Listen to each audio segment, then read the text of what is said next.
The more you study and learn about history, the more you learn that we have been lied to about everything by everyone. You've been lied to by your government, we've been lied to by our churches, we've been lied to by our teachers, and we've been lied to by our parents. Even if they didn't intend to lie to us, they still told us things that simply were not true and propagated the lies, either by complacency or by ignorance, but at the end of the day, the result is the same. And this is fueled in anger, as the people today have access to information, and we are learning that we have been lied to, not just for years or decades or centuries, but we have been lied to for millenniums. We might stop obeying their orders and being their obedient servants. We might stop obeying their orders and dying in their useless wars. We might learn such things as it was Muslims that defeated the Roman Empire and not those northern pagan tribes you've so often been told, and how it was Muslims coming to Europe that brought women's rights to Europe. They don't want you to know that the Crusaders were bloodthirsty killers that slaughtered innocent people by the millions who had never raised a sword to them. They don't want you to know about how when Muslims captured most of Europe, unlike the Christians, they never practiced conversion by the sword, join our religion or die. In fact, when Muslims took Europe, they guaranteed the freedom of religion for all people.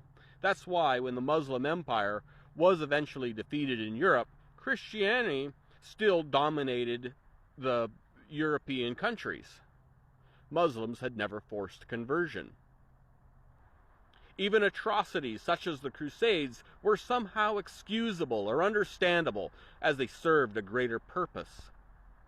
They don't want you to understand history for the expansion of knowledge, the betterment of yourself, or the betterment of humanity. They want you to worship their icons and thus be obedient to your masters of the church and your masters of the state. Knowledge threatens their power.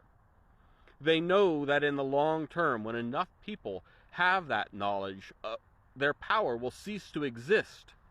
The establishment holds itself as infallible as God, that their actions, no matter how insidious, are somehow righteous, and like that story of old, do not want you eating from that fruit of knowledge. These people are many things, but they are not stupid. The people who have manipulated humanity for thousands of years know exactly what they're doing. And of course, they will tell you that it has been for your own good. They're doing it because you're not capable of self-determination.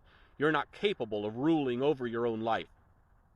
It's rooted in ego and in greed and in lust and power. Their motivating principles are the very same